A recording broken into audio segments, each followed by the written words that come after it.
Buenas noches, bienvenidos a Tiempo Después, soy Melania Urbina. Muy buenas noches a todo el país, mi nombre es Juan Luis Orrego y bienvenidos a Tiempo Después. ¿Cuándo se creó la Marina del Perú? ¿Quiénes fueron sus grandes figuras? ¿Cuáles fueron nuestras grandes victorias? ¿Y cuál es el trabajo de la Marina el día de hoy?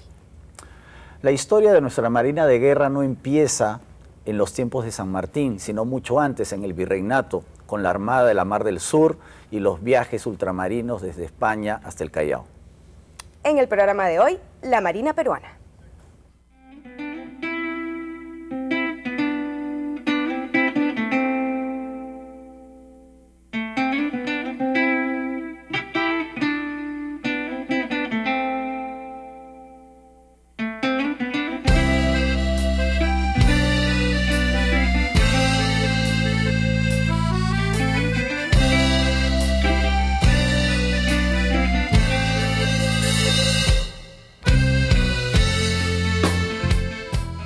En el programa de hoy tenemos a dos invitados muy especiales. Me toca presentar al capitán de fragata Juan Carlos Llosa Pasos. Bienvenido, Juan Carlos.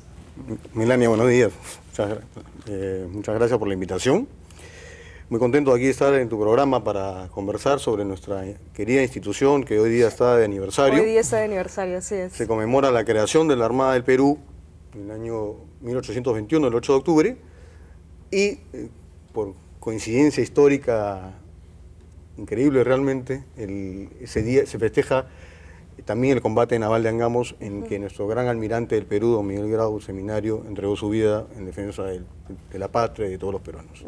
Bueno, y esta noche también nos acompaña el capitán de navío John Rodríguez Asti, que además es historiador y fue su profesor en la universidad. Buenas noches, John. Buenas noches, Juan Luis. Buenas noches, Melania.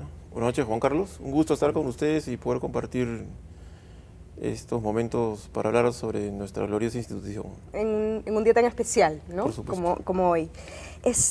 John, ¿cuándo se crea la Marina del Perú? Bueno, la Marina Republicana tiene su origen en el año 1821, pero es interesante poder notar que antes de esta fecha, que es la que conmemoramos normalmente el 8 de octubre, nuestra Marina ya había contado desde el 17 de marzo de ese año, 1821, con su primera unidad, que era el Pailevote Sacramento, una nave que fue capturada por los hermanos Cárcamo, una nave que hacía normalmente el transporte de correspondencia y carga entre Paita y el Callao. Entonces, consideramos que la primera unidad de nuestra naciente armada es este buque, que posteriormente va a ser rebautizado Castelli, ya en servicio en nuestra armada. Pero John, durante los casi 3 siglos que vivimos en el contexto del virreinato, aquí en el Callao o en el Océano Pacífico teníamos pues la Armada de la Mar del Sur, ¿no? Que era la que se encargaba de custodiar esta parte del continente para los intereses de España, y también aquí había una flota muy importante de los comerciantes, ¿no? Que enviaban sus naves hasta Panamá para recoger las mercancías que venían de Europa. Cuéntanos un poco cómo eran los viajes, las naves desde el siglo XVI. Bueno, luego de un periodo en el cual una serie de marinos europeos, ingleses principalmente, efectúan una serie de incursiones en el Caribe y también en costas del Pacífico, entre ellos estuvo el famoso Francis Drake, ¿no? Claro, que atacó el Callao en el año 1579.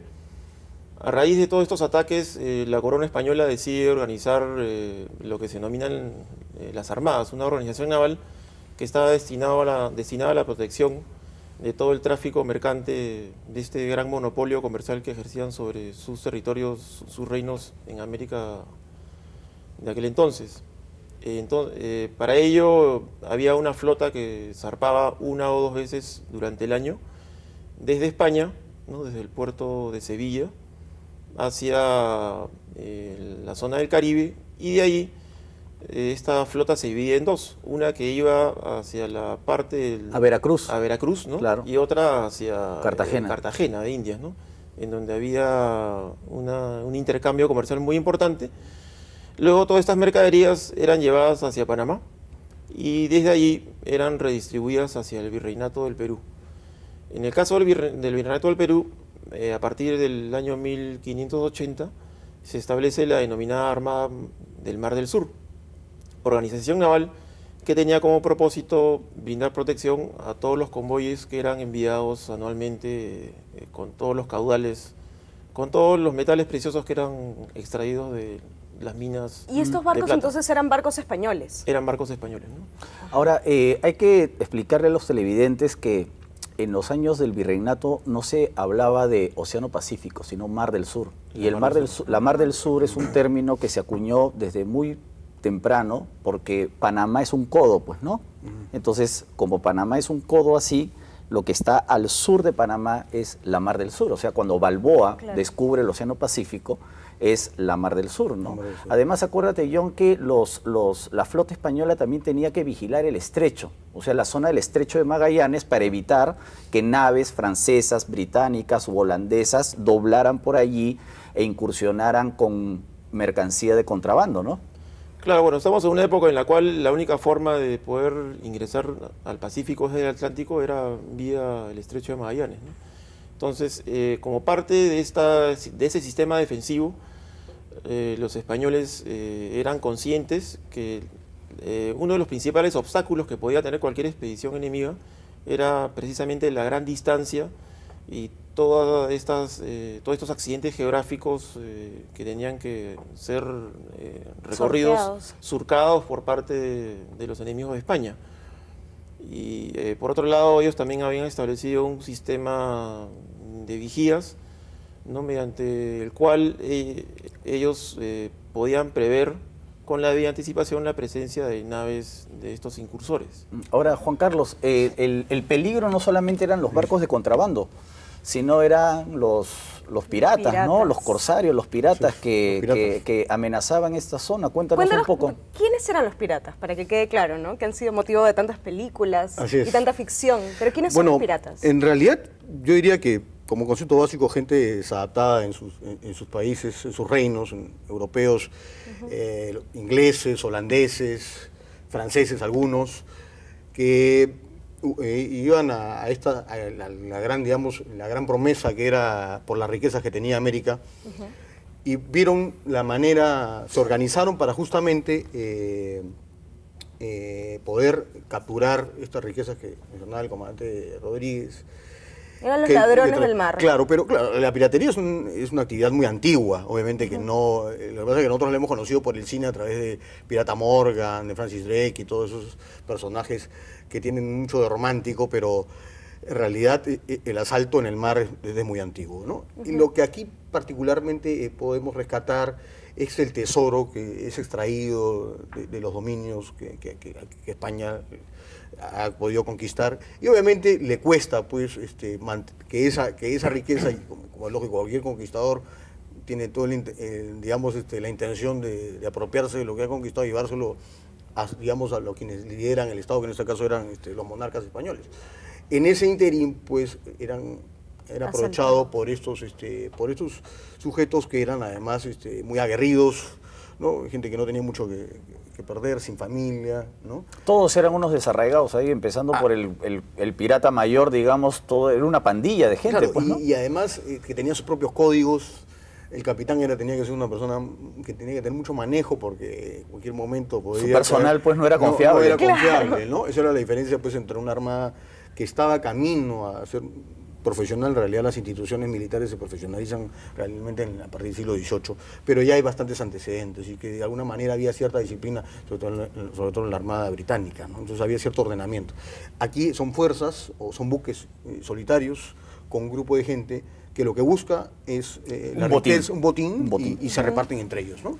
John, tú estudiaste un pirata, a un holandés que estuvo por estas costas. Yo prefiero a veces no denominar tanto pirata, sino en todo caso corsario o expedicionario, ¿no? Y quizás a esta clasificación corresponde un poco más las 13 expediciones que hay por parte de Holanda hacia las costas del Virreinato del Perú. Y todo esto surge a partir de una estrategia que tienen las Provincias Unidas, ¿no?, que buscaban independizarse de España en el siglo XVI, ¿no? 16, sí. Y lo que buscan es finalmente llevar la guerra más allá de Europa, con la finalidad de restarle recursos a la corona española. ¿no? Quizás de estas 3 expediciones, las más importantes, que son la de La más Oliver importante es Van Noort en ya. 1600, luego la de Spilbergen en 1615, ahí se va a producir un combate naval frente a las costas de Cañete, precisamente en Cerro Azul, ¿no? ¿no? En Cerro Azul, sí. Que le costó una nave a la Armada del Mar del Sur, que fue hundida. Pero quizás la más memorable de todas y la más recordada, ya sea porque ha sido llevada al cine en una película de dibujos animados, es la expedición del año 1624, ¿no? Que fue organizada por el gobierno holandés en ese entonces, por las Provincias Unidas, ¿no? Y que demandó constituir una flota de 11 naves con más de 1.600 hombres, de los cuales alrededor de 600 eran soldados o infantes, ¿no? Esta flota vino acá al Perú con el propósito, primero, de capturar todos los caudales que se enviaban hacia España. Por otro lado, de ser posible, en algún momento pensaron incluso llegar a desembarcar para capturar la capital de Perú. Algo parecido ya habían hecho en costas brasileñas, ¿no? En la época que dependían de Portugal. Pero bueno, lo cierto es de que durante los 3 meses que duró el bloqueo al puerto del Callao, se suscitaron una serie de acontecimientos, entre ellos 2 intentos de desembarco que fueron rechazados por los españoles, ¿no? Los españoles se habían organizado muy bien en cuanto a sus defensas, tenían posiciones fortificadas, milicia formada por voluntarios y algunos miembros del pequeño ejército que había aquí, y por otro lado algunas naves de la Armada del Mar del Sur. Lo que jugó en contra de los españoles era lo que había comentado hace unos minutos, perdón, de los holandeses, es lo que había comentado hace algunos minutos, era en lo referente a que tenían que operar demasiado lejos, claro, de sus la puertos logística base. es muy complicada. Así pues, es, ¿no? ¿no? Entonces las enfermedades hicieron presa de buena parte de los tripulantes, entre ellos el jefe de la expedición, el almirante Legermit, ¿no? Que falleció durante el asedio al Callao en junio de 1624 y fue enterrado en la isla San Lorenzo. Claro, ese es un dato interesante porque en la isla San Lorenzo hay varios cementerios en realidad, ¿no? Y uno es de piratas holandeses y eso también dio pie a que el Callao sea amurallado, ¿no? Porque el Callao primero tuvo una muralla que se cayó se terminó de caer con el terremoto de 1746 y luego se construyó pues el Real Felipe. Claro. Creo que tenemos que irnos a un corte, ¿no? Tenemos que irnos a un corte y en el siguiente bloque hablaremos de la Marina en la República. Ya regresamos.